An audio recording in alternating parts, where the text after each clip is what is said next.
تؤمنون بالله ورسوله وتجاهدون في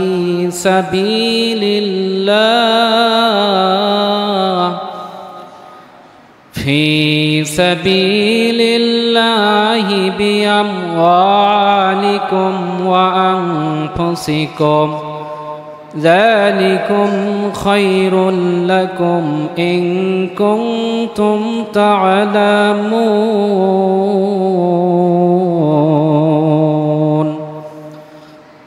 وقال النبي صلى الله عليه وسلم قال جاهدوا المشركين بأموالهم وأنفسهم وألسنتكم رواه أبو داود.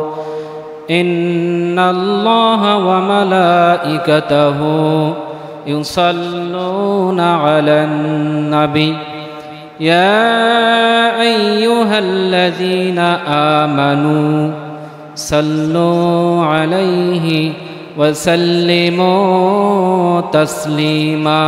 اللهم صل على سيدنا وعلى آل سيدنا مولانا محمد. अज़ानते तुम्हार नाम एकामते वो सुनी तुम्हार नाम नमाजते तुम्हार नाम तुमी नूरे मुजस्सम. अल्लाहुम्मा सल्ली अला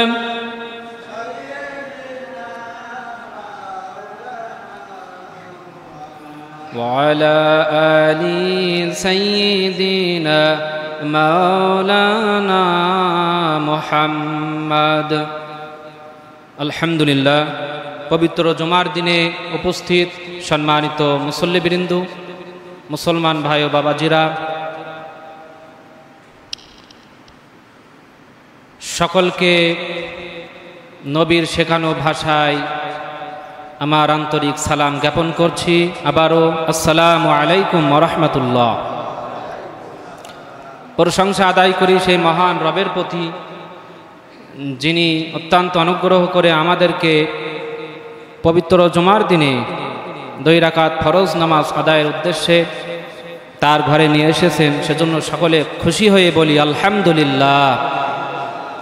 বিশ্ব নবীর প্রতি দুরূদ ও সালাম পাঠায়, সকলে বলুন সাল্লাল্লাহু আলাইহি ওয়াসাল্লাম। আমার ভাইরা, আলোচনার সূচনা লগ্নে একটি কথা বলে নিতে চাই। সেটা হলো, আমি পবিত্র আল কোরআনের সূরা সফ থেকে এক টুকরা আয়াত এবং আবু দাউদ শরীফের এক টুকরা হাদিস পড়েছি। এই আয়াত এবং হাদিসের সংমিশ্রণেই আমি আমার আলোচনার গন্তব্যে যেতে চাই ইনশাআল্লাহ। আমি যে আয়াত পড়েছি, এই আয়াতের শাব্দিক অনুবাদটা শুনুন। আল্লাহ তাআলা বলছেন, এই আয়াতের আগের আয়াতে কি বলছেন একটুখানি শোনা দরকার। আল্লাহ তাআলা আমাদেরকে একটা ব্যবসা করার নির্দেশ দিচ্ছে, যে ব্যবসাটা অত্যন্ত গুরুত্বপূর্ণ, দামি ব্যবসা। যে ব্যবসা করলে আল্লাহ পাক ঘোষণা করেছেন যে আযাবিন আলীম, জাহান্নামের আগুন চিরস্থায়ীভাবে তার জন্য নিষিদ্ধ হয়ে যাবে, নিষ্কৃতি পেয়ে যাব আপনি আমি, এই ব্যবসা যদি করি। এখন সেই ব্যবসাটা কোন ব্যবসা? আমার তেলাওয়াতকৃত আয়াতে আছে। আল্লাহ পাক বলেন, ওয়া তুজাহিদুনা ফি সাবিলিল্লাহ, তুজাহিদুনা ফি সাবিলিল্লাহ, অর্থাৎ আল্লাহর পথে জিহাদ করা। আল্লাহর পথে জিহাদ করার কথা আল্লাহ তাআলা নির্দেশ দিয়েছেন। জিহাদ করার মাধ্যম হচ্ছে দুইটা, একটা হচ্ছে বিআমওয়ালিকুম ওয়া আনফুসিকুম, তোমাদের মাল দিয়ে আল্লাহর পথে জিহাদ করো, আর আমি আল্লাহ তোমাদেরকে যে জীবন দিয়েছি এই জীবন দিয়েও তোমরা জিহাদ করো। তাহলে ব্যবসা করার মাধ্যম কয়টা বলেন তো? দুইটা, একটা হচ্ছে মাল আর একটা হচ্ছে জান। এখন আসেন একটুখানি বোঝানোর চেষ্টা করি। বিআমওয়ালিকুম অর্থাৎ আগে মাল, তার মানে মাল দিয়ে আমরা জিহাদ করি, এর ভিতরে অনেকেই শামিল আছেন, এটা আমরা করি। যেমন আপনি দান অনেক জায়গায় করেন, আল্লাহর পথে খরচ করেন, ইয়াতিম মিসকিন ফকির ফকরাকে দান করেন, আবার জুমার দিনেও আপনি দান করেন, মৌসুমেও দান করেন। তাহলে মাল কিন্তু আপনি খরচ করছেন, তার মানে আপনি এগুলোও জিহাদের অন্তর্ভুক্ত, আপনার এই দান সাদাকাগুলোও জিহাদের অন্তর্ভুক্ত। মাশাআল্লাহ। কিন্তু আরো একটা মাধ্যম ওয়া আনফুসিকুম, আল্লাহ পাক বলছেন যে তোমাদের কাছে আমি আল্লাহ তোমাদের যে জীবন দিয়েছি এই জীবনটা আমার রাস্তায় খরচ করতে হবে। আমার রাস্তায় যদি তোমার জীবন ব্যয় করতে পারো তাহলে ওইটা পরিপূর্ণ জিহাদ বলে গণ্য হবে। কিন্তু আমরা অনেকে এই জীবন উৎসর্গ করা, আল্লাহর রাস্তায় ব্যয় করা, এই জিহাদের ভিতরে কিন্তু অনেকে আমরা নেই। আসি বলেন, এটা খুবই কঠিন। প্রথমটা আছে বিআমওয়ালিকুম, ওই যে বললাম যে মাল আপনি খরচ করেন, এটা জিহাদ। কিন্তু ব্যবসার দ্বিতীয় যে মাধ্যম ওয়া আনফুসিকুম, যে তোমাদের জীবন আমি আল্লাহর রাস্তায় খরচ করতে হবে, এই জায়গায় কিন্তু অনেক মানুষ আমরা পিছিয়ে আছি। তাহলে কিন্তু পরিপূর্ণ ব্যবসা হলো কি? কথা বুঝতে হবে। তাহলে পরিপূর্ণ ব্যবসা আপনার হলো না, কাজেই আপনি জাহান্নাম থেকেও কিন্তু নিষ্কৃতি পান নাই। ওই যে গোড়ায় আযাবিন আলীম, যন্ত্রণাদায়ক শাস্তি থেকে তোমাদেরকে চিরস্থায়ীভাবে নিষ্কৃতি দেওয়া হবে, এ ঘোষণা কার? একটু জোরে বলেন না। তাহলে ব্যবসায় একটা মাধ্যম আমরা মেনে চললাম, মাল দিলাম, কিন্তু জান খরচ করার জন্য আমাদের মানসিকতাও আমরা অর্জন করতে পারি নাই। তাহলে এই জান খরচ করতে হবে আল্লাহর পথে। তিনি তো আমাদের কাছে জীবন আমানত রেখেছেন, এ জীবন কি আমাদের? এ জীবন তো মহান আল্লাহ, অর্থাৎ খরচও করতে হবে তার রাস্তায়। সম্মানিত ভাইরা, এবার আসুন, বিশ্বনবী সাল্লাল্লাহু আলাইহি সাল্লাম হাদিসের ভিতরে জানিয়েছেন তিনটা অপরাধ আছে। এই তিনটা অপরাধ যদি কোনো মানুষ করে তাহলে এর শাস্তি মরণের পরে তো আছেই, আর দুনিয়ায় বেঁচে থাকতে মরণের আগে এই অপরাধের শাস্তি আল্লাহ দুনিয়াতেও নগদে দেবে। এক নাম্বার অপরাধ হলো যে ব্যক্তি মাতা পিতার অবাধ্য হবে, পিতামাতার সঙ্গে দুর্ব্যবহার করবে, এরকম সন্তানের শাস্তি আল্লাহ দুনিয়াতে নগদে দেবে। আমার ভাইজানেরা, 2 নাম্বার অপরাধ, কোনো মানুষ যদি কোনো মানুষের খুন করে, হত্যা করে, এক কথায় কোনো মানুষ যদি কোনো মানুষের হক ফাঁকি দেয়, নষ্ট করে, কি ফাঁকি দেয়? হক। এই হক নষ্ট যারা করে তাদের শাস্তি আল্লাহ দুনিয়াতে নগদে দেবে, দুনিয়াতে দেবেন। আর 3 নাম্বার একটা অপরাধ আছে যেটা একটু ডেঞ্জারাস, একটু অ্যান্টিবায়োটিক কোয়ালিটি। এটা বললে অনেকে আবার অসন্তুষ্টও হইতে পারেন বা অখুশিও হইতে পারেন। তাই বলে কি বলা বাদ থাকবে না? বলবো, আমাদের বাঙালি মুসলমানের একটা খেসলত আছে। খেসলত কি জানেন? আমরা আল্লাহর কোরআনকে ভালোবাসি ততক্ষণ পর্যন্ত যতক্ষণ পর্যন্ত এই কথাগুলো আমাদের জীবনের সাথে মিলে যায়। আর যখনই দেখি এই কথাগুলো, হুজুরের কথাগুলো আমার জীবনের সাথে মেলে না, আমার এগেনস্টে চলে যাচ্ছে, তখন বলি, ও হুজুর, এটা রাজনীতি হয়ে যাচ্ছে। আছে কিনা কন? আপনারা যারা এসেছেন এনাদের ভিতরে হয়তো নেই, কিন্তু পাশে যারা আসবে অনেকেই কিন্তু এই ধরনের মানসিকতার লোক আছে। এখন আপনারা যারা বিচক্ষণ মানুষ, যাদের জানা আছে, আপনারা একটু আওয়াজ করে বলেন তো, আল কোরআনের ভিতরে রাজনৈতিক আলোচনা আছে না নাই? তাহলে আল্লাহর কোরআনে রাজনৈতিক আলোচনা আল্লাহ নিজেই দিয়েছেন। ওইগুলো যদি কোনো আলেম, কোনো মৌলবী, কোনো ইমাম, কোনো খতিব বলে মানুষের সামনে, তাহলে দোষ কি ওই আলেমের নাকি আল্লাহর? আল্লাহর দোষ হয়? আল্লাহর, আলেমেরও দোষ না। কথা বুঝতে হবে। আল্লাহ পাক কোরআনে রাজনৈতিক আলোচনা নিজেই দিয়েছেন, আর আলেমকে বলেছেন তুই প্রচার কর। আলেমের বলার দায়িত্ব কে দিয়েছেন? আল্লাহ দিয়েছেন। কারণ আল্লাহ পাক বলছেন, হে মৌলবী, হে বড় মাওলানা, হে বড় ইমাম, হে বড় বক্তা, আমি আল্লাহর কোরআনে যে কথাগুলো দিয়েছি ওগুলো যদি তুই গোপন করিস, মরণের পরে তোকে আমি আল্লাহ কিন্তু তক্তা বানিয়ে ছাড়বো। এ ঘোষণা কে বলেছেন বলেন তো? তাহলে আল্লাহ কোরআনে যত আলোচনা দিয়েছেন, রাজনৈতিক হোক, স্বাভাবিক হোক, নরম হোক, গরম হোক, ওই কথাগুলো আল্লাহর। আর যিনি প্রচার করবে তিনি আল্লাহর গোলামি হয়েই প্রচার করবে।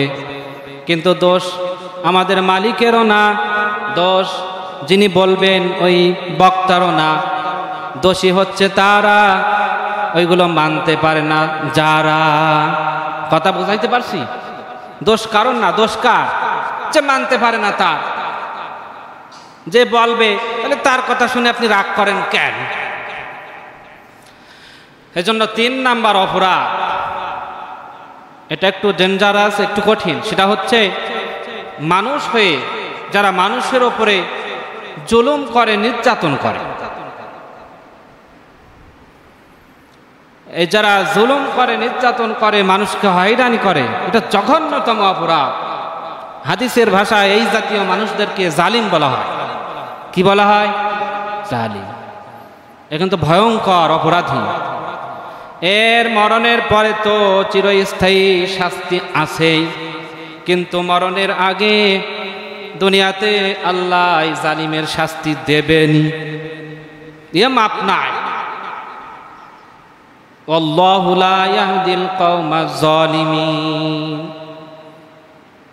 যারা জালিম তারা সৎপথ পাবে না, আর তারা আল্লাহর পক্ষ থেকে হেদায়েত প্রাপ্ত হবে না। কঠিন অপরাধী হয়ে যেতে হবে। এজন্য আমরা যারা মুসলিম আছি, আমরা কেউ জালিম তো হবই না, জালিমের সাপোর্টও করব না। কে জালিম হবেন? জালিমের সাপোর্ট করবেন?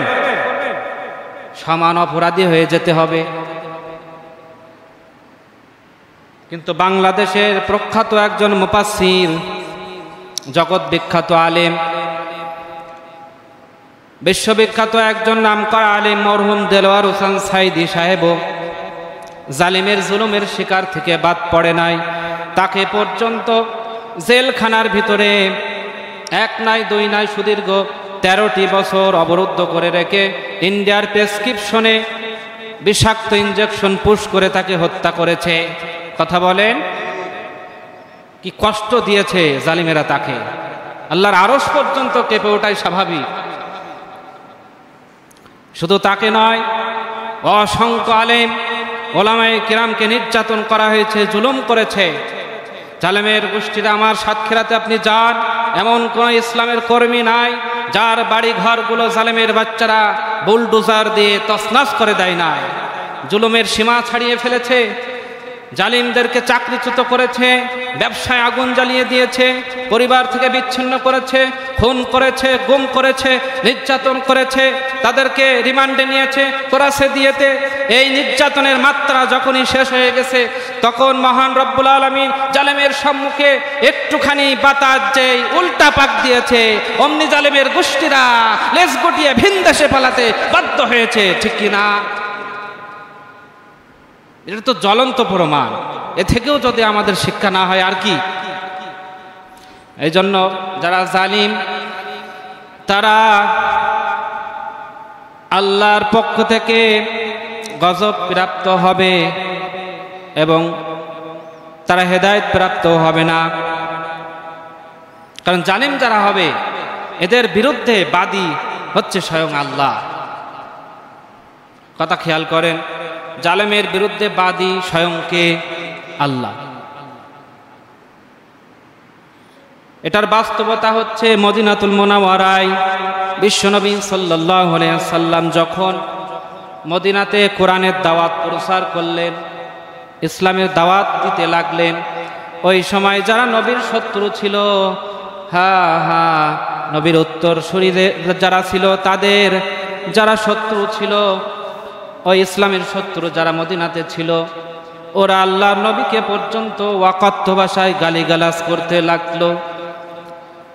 তাকে বলেছিল, আব্দুল্লাহর পুত্র মুহাম্মদ, তোমার কোনো মাতব্বাড়ি কোনো তকব্বাড়ি এই পৃথিবীতে এই মদিনার স্টেটে চলতে দেওয়া হবে না। তোমার দেশ ফিলিস্তিন, তুমি ফিলিস্তিনে চলে যাও। এই মদিনার স্টেট হলেও আমাদের দেশ, আমাদের বাপদাদার দেশ। ওই জামানার নবীর যারা শত্রু ছিল তারা বলছে। কিন্তু মহান রব্বুল আলামিন নবীর উপরে এই তিরস্কার, এই ভর্ৎসনা সহ্য করলেন না। কারণ আল্লাহ তাআলা বললেন, জালেমেরা যা করে আমি আল্লাহ তার উল্টাটা করি। এটার দলিল হচ্ছে সূরাতুল বানী ইসরাঈল ৭৬ নম্বর আয়াতের মাঝখানে আছে। আল্লাহ পাক বলেন, খিলাফাকা, আমি আল্লাহ তার উল্টাটা করি, তার বিপরীত করি। অর্থাৎ ওই সময়ের নবীর শত্রুরা নবীকে বলেছিল, হে মোহাম্মদ, এই মদিনাতে তোমার কোনো কর্তৃত্ব চলতে দেওয়া হবে না, কোনো মাতব্বারি চলতে দেওয়া হবে না, কোরআনের দাওয়াত বিস্তীর্ণ করতে দেওয়া হবে না, তোমার দেশ ফিলিস্তিনে চলে যাও। এইরকম জুলুম, নির্যাতন, কষ্ট যখনই আল্লাহ তাআলা দেখলেন তার নবীর উপরে দিচ্ছে, তখন আল্লাহ তাআলা বললেন, হে জালেমের গোষ্ঠী, তোদের বিরুদ্ধে আমি আল্লাহর উল্টা অ্যাকশন শুরু করে দিলাম, পারলে ঠেকা। শেষ পর্যন্ত কি হলো? নবী মদিনাতে থাকলো আর জালেমেরা ওদেরকে আল্লাহ তাআলা গোষ্ঠী শুদ্ধ নিপাত করে দিলেন। ঠিক কিনা আমার ভাইজানেরা? এবার বলেন তো, নবীর শত্রু ওই জামানায় ছিল, ইসলামের শত্রু ছিল, কিন্তু এখন কি পৃথিবীতে নবীর শত্রু, ইসলামের শত্রু আছে? কি কথা বললেন না যে আছে? পৃথিবীতে থাকলেও তো বাংলাদেশে নেই। কথা বল না কেন? বাংলাদেশে আছে, বাংলাদেশে থাকলেও যশোরে, হিসাব করলে দেখা যায় সব জায়গায় আছে। তাই যদি না হবে, বাংলাদেশে এত ইসলামের পক্ষে মানুষ আছে, কোরআনের পক্ষে মানুষ আছে, তাহলে এখনো বাংলাদেশে চোর মুক্ত সমাজ তৈরি হয় নাই, সন্ত্রাস মুক্ত সমাজ তৈরি হয় নাই, দুর্নীতি মুক্ত সমাজ তৈরি হয় নাই, ইসলাম কায়েম হয় নাই। ঠিক কিনা বলেন? তাহলে হলো না কেন? তাহলে নিশ্চয় শত্রু এখনো আছে।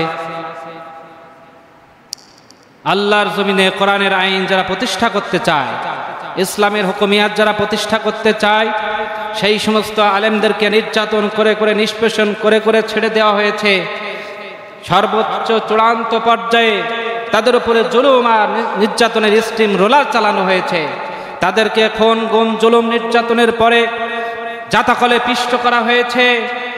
সুতরাং এই কাজ কর্ম করা হয়েছে জালেমদের পক্ষ থেকে। তাদের উপরে একটার পরে একটা নির্যাতন এসেছে। তারা সন্তান হারিয়েছে, পিতামাতাকে বুক থেকে সন্তানগুলো কেড়ে নিয়ে কোরাস ফার দিয়ে তাকে হত্যা করেছে, স্ত্রীদেরকে বিধবা বানিয়েছে, সন্তানগুলো ইয়াতিম বানিয়েছে।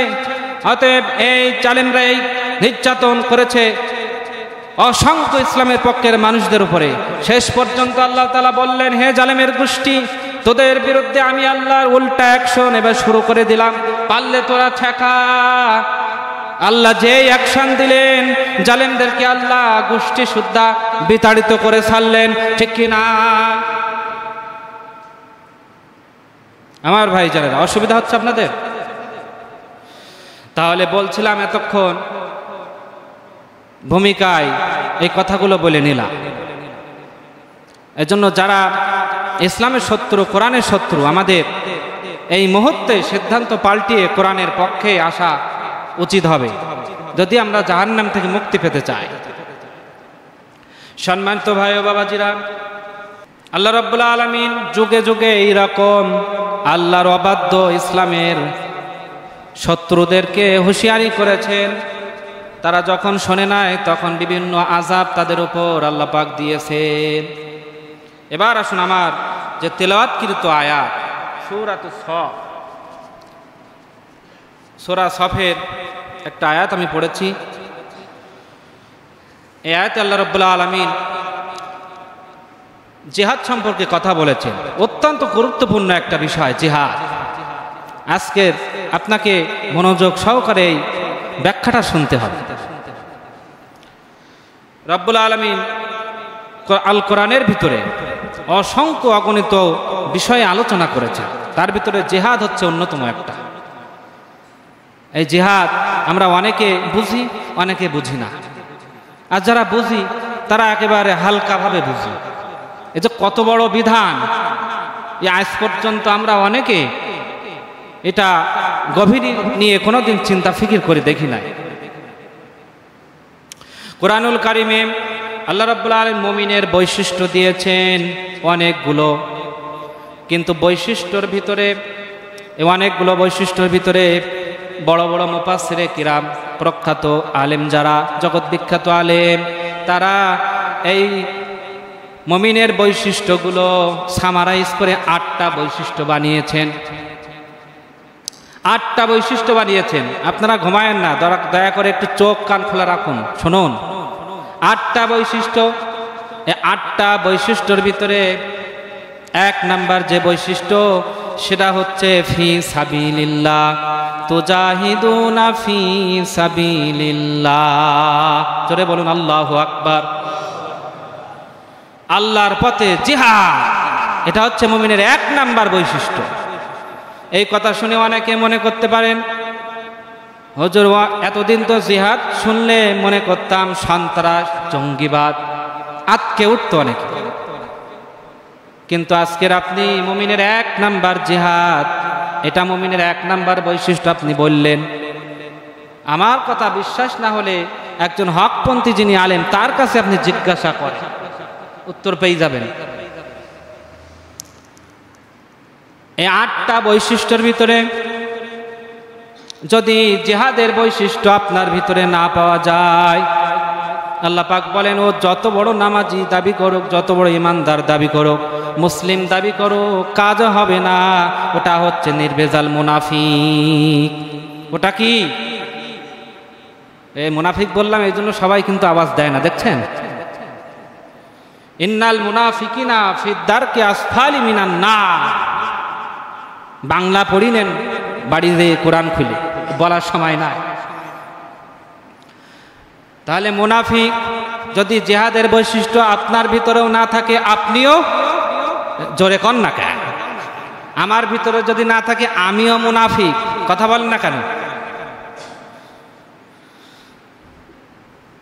আব্দুল্লাহ বিন উবাই ইবনে সুলুল, আপনারা এনার নাম শুনেছেন অনেক ওয়াজে, অনেক আলোচনায়। আব্দুল্লাহ বিন উবাই ইবনে সুলুল, এনার নাম শুনেছেন কি? অনেকে শুনেছেন। ইনি বড় নামাজি ছিল, ইনি বড় হাজি সাহেব ছিল, জিকিরকারী, মুত্তাকি, পরেজগার ছিল। ইনার মতন এইরকম বড় নামাজি এখানে একটাও নেই, এ বাংলাদেশেও পাওয়া যাবে না। এইরকম বড় নামাজি উনি ছিল, জিকিরকারী, উনি ছিল বড় মুমিন, উনি ছিল বড় জ্ঞানী, উনি বড় মুফতি, উনি বড় ইমাম, খতিব, পীর সাহেব ছিল, হাজি ছিল।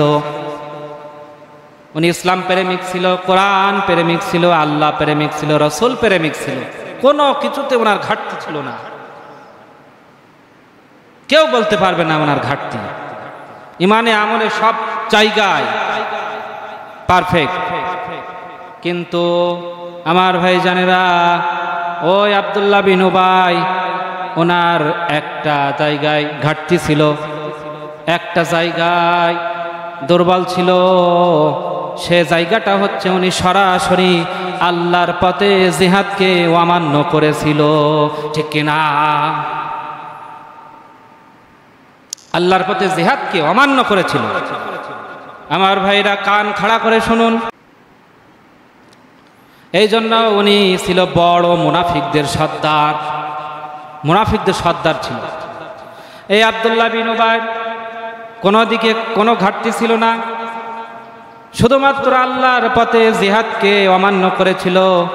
আল্লাহর নবী যুদ্ধে যাওয়ার জন্য নির্দেশ দিলেন, কিন্তু ও মুনাফিক কি করেছিল, যেতে যেতে রাস্তার মাঝখান পর্যন্ত যাওয়ার পরে বাহিনী নিয়ে পালিয়ে এসেছিল। এজন্য ছিল বড় মুনাফিকদের সর্দার। কথা বলেন, আরো জোরে বলেন না কেন? ও আমার নামাজি ভাই, ও আমার রোজাদার ভাই, একটু বোঝেন। কোরআন শুনতে হবে, একটু যোগ বিয়োগ করতে হবে, নিজের সঙ্গে মেলাতে হবে, নতুবা কোরআন বোঝা যাবে? জোরে বলেন, বোঝা যাবে? আপনি বড় নামাজি, আপনি বড় হাজি, আপনি বড় জিকিরকারী রোজাদার, আপনি বড় মুসলিম, আপনি বড় ইমানদার। আল্লাহ পাক বলেন, যার ভিতরে মুমিনের 7টা বৈশিষ্ট্য থাকবে, কিন্তু জিহাদ নামক মুমিনের 1 নাম্বার বৈশিষ্ট্য যার ভিতরে থাকবে না, ও এই সমাজের টাটকা মুনাফিক আব্দুল্লাহ বিন উবাইর চাচাতো ভাই, ঠিক কিনা? কথা বুঝতেছেন? তাহলে জিহাদের বিপক্ষে যাওয়ার কোনো সুযোগ আছে? জোরে কন না কেন? এটা এত বড় ফরজ। আপনি এতদিন কোনভাবে জিহাদের ব্যাখ্যা শুনেছেন আমি জানি না, কিন্তু আজকের আপনাকে শুনতেই হবে। যতক্ষণ শুনবেন না আমি কানের ভিতরে গোতাতেই থাকবো। আজকের জিহাদের সঠিক ব্যাখ্যা শুনিয়ে তারপরে বাড়িতে যাবেন। রাজি আছেন তো? এই জিহাদের কথা শুনলে অনেক মুসলমানের গা কিন্তু জ্বালা পোড়া করে, কিন্তু মুসলমান কোরআনের কথা যাই হোক না কেন তার সামনে ইমানদার মুসলিম যারা হবে ওরা শুনিয়ে আরো আনন্দিত হবে, আর যারা মুনাফিক ওদের জ্বালা যন্ত্রণা আরো বাড়বে। কথা কন না কেন? এই জন্য যাদের ভিতরে রোগ তারা সংশোধন হবে। সকলকে অনুরোধ করে বলছি, কাউকে কষ্ট দেওয়ার জন্য কথা বলছি না, অন্তত কোরআন বোঝানোর জন্য বসেছি। আপনি একটু বোঝেন, নিরপেক্ষ মন বানান, তাহলে আপনি মৃত্যুর পরে অন্তত যাই আর যাই না হন জাহান্নামে অন্তত যাবেন না। কারণ মুমিনের 1 নাম্বার বৈশিষ্ট্য জিহাদ। কয় নাম্বার বৈশিষ্ট্য? এ কথা জোরে বলতে হবে ভাই। 1 নাম্বার বৈশিষ্ট্য, আরগুলো তো বলার সময় না। আমার ভাই জানেরা, এই জিহাদকে অনেকে ইচ্ছা করে অনিচ্ছা করে এটা থেকে বিমুখ থাকে, দূরে থাকে, এবং জিহাদের বিরুদ্ধেও পৃথিবীতে অনেক তিরস্কার, অনেক ধিক্কার জানায়। আল্লাহর কোরআন হচ্ছে ঐশী বাণী। এই কোরআনকে যারা ব্যান করার চেষ্টা করবে দুনিয়াতে তারা কি সফল হবে? আপনারা মনোযোগ এদিক দিচ্ছেন না, জবাব দিতে হবে। আল্লাহর কোরআন কি ফু দিয়ে নিভানো যায়? এর বিরুদ্ধে ষড়যন্ত্র করেও কি কোরআন দুনিয়া থেকে মুছে ফেলা যাবে? তাহলে জিহাদ হচ্ছে আল্লাহর অন্যতম একটা বিধান, এটা ফরজ, এটা নামাজের চাইতেও ফরজ। এক কথায় শুনুন, জিহাদ এমন একটা বিধান, এমন একটা ফরজ, এটা সব ফরজের বাবার বাবার বাবা ফরজ। জিহাদ সব ফরজের উপরে। আমার ভাই জানেরা, এই জিহাদকে যতভাবে চক্রান্ত করা হোক এটা দুনিয়া থেকে মুছে ফেলা সম্ভব নয়। আল্লাহর জমিনে আল্লাহর মনোনীত দিন ইসলাম থাকবে, বিজয়ের নিশানা প্রান্তে প্রান্তে বাতাসের ঝাপটায় উড়বে। আল্লাহর জমিনে আল্লাহর মনোনীত দিন ইসলাম থাকবে, বিজয়ের নিশানা প্রান্তে প্রান্তে বাতাসের ঝাপটায় উড়বে। হিজড়া হয়ে জন্ম নিলে পুরুষ তবে বলা যায় না। কথা বলেন। জেহাদি মতবাদ না থাকিলে মুমিন হয়ে মরা যায় না। আল্লাহর জমিনে আল্লাহর মনোনীত দিন ইসলাম থাকবে, বিজয়ের নিশানা প্রান্তে প্রান্তে বাতাসের ঝাপটায় উড়বে। এটা কোনো দিন নিঃশেষ করা যাবে না। ইসলাম এমন একটা বিধান, এমন একটা ধর্ম, কাফের মুশরিক মুনাফিক জালেমরা যতই এর বিরুদ্ধে চক্রান্ত করুক, এটা মুছে ফেলা সম্ভব নয়। আমার ভাইজানেরা, তাহলে বলছিলাম জিহাদ মুমিনের কয় নাম্বার বৈশিষ্ট্য? সকলে বলেন। 1 নাম্বার বৈশিষ্ট্য। আমার ভাইরা এবার শুনুন, আমরা জানি যে নামাজ ফরজ, নামাজ না পড়ে কেউ জান্নাত যেতে পারবে না, এটা যেমন সত্য। আবার শুধু নামাজ পড়ে জান্নাত পাবেন এটাও সম্ভব না। কি কয়? শুধু নামাজ পড়ে কিন্তু জান্নাত পাওয়া যাবে না, আবার নামাজ না পড়েও জান্নাত পাওয়া যাবে, এ কথা কন্যা জোরে যাবে না। তাহলে বড় বিপদ। নামাজ পড়ে কি করব? আমার ভাইজানেরা, আমিও জানি আপনারাও জানেন, নামাজের ভিতরে যেমন ফরজ নামাজ আছে, তেমনি নামাজের ভিতরেও সুন্নত নামাজ আছে, আবার নফল নামাজও। কথা কয় না, সবাই কথা কয় না কেন? আবার রোজা, এটাও আল্লাহর ফরজ বিধান, ফরজ ইবাদত। তাহলে রোজার ভিতরে যেমন ফরজ রোজা আছে ও ভাই, তেমনি নফল রোজাও। কথা কন না কেন? এরকম আওয়াজ দিতে হবে। এই যে রেকর্ড হচ্ছে সারা পৃথিবীতে ছড়াবে কালকে। আপনার একটা আওয়াজ ইসলামের পক্ষে কাজে লাগলে মানুষ জানবে যে কীর্তিপুরে ইসলামের পক্ষের লোক আছে। কথা বলেন না কেন? আমার ভাইরা, তেমনি ভাবে হজ হচ্ছে ইসলামের মৌলিক ইবাদত, তা ফরজ বিধান। কি বিধান? ফরজ বিধান। আমার ভাইরা, হজের ভিতরে যেমন ফরজ বিধান আছে, তেমনি নফল হজও আছে। কিন্তু জিহাদ এমন একটা ইবাদত, এমন একটা বিধান, এমন একটা ইবাদত, এমন একটা ফরজ বিধান, এই জিহাদের কোনো সুন্নাত নাই, কোনো নফল নাই। এটা অল টাইম কোরআনে ফরজ আছে, এখনো আছে, এটা সব সময় ফরজ থাকবে। সুবহানাল্লাহ। তাহলে যে বিধানটা কোনোদিন সুন্নাত হয় না আর হবেও না, যেটা নফল হবে না, যেটা ওয়াজিবও হবে না, যেটা সব সময় ফরজ থাকবে, ওইটার দাম অনেক বেশি, ওইটাই তো আমাদের আগে করা দরকার। কথা বলেন। তাহলে এইটা যদি আমরা হাত ছেড়ে দেই, নিশ্চয় আমাদের কপালে দুঃখ আছে। সম্মানিত ভাইরা, এখনো মনে হয় অনেকে বুঝিনি যে জিহাদ কি। একটু কি বুঝতে পারছেন? না, আমি আরো একটু ক্লিয়ার করি। কয়দিন পরে তো মারা যাবেন, কয়দিন পরে তো মারা যাবেন। অন্তত আজকে জিহাদের সঠিক ব্যাখ্যাটা একটু শুনিয়ে মরেন, একটু শুনিয়ে মরেন। একটা কথাও যদি বুঝে না বাড়িতে না যেতে পারেন, তো এখানে না আসার থেকে ও বাড়িতে শুকনা খাটের উপরে চিত হয়ে শুয়ে গড়াগড়ি দিলেও অন্তত মাজার ব্যায়াম হইতো। এই জন্য শুনতে হবে আর প্লাস মাইনাস করতে হবে। আমার ভাইজানেরা, হাদিস শুনুন। আসসালাতু মিফতাহুল জান্নাহ, নামাজ হচ্ছে জান্নাতের চাবিকাঠি। নামাজ জান্নাতের কি?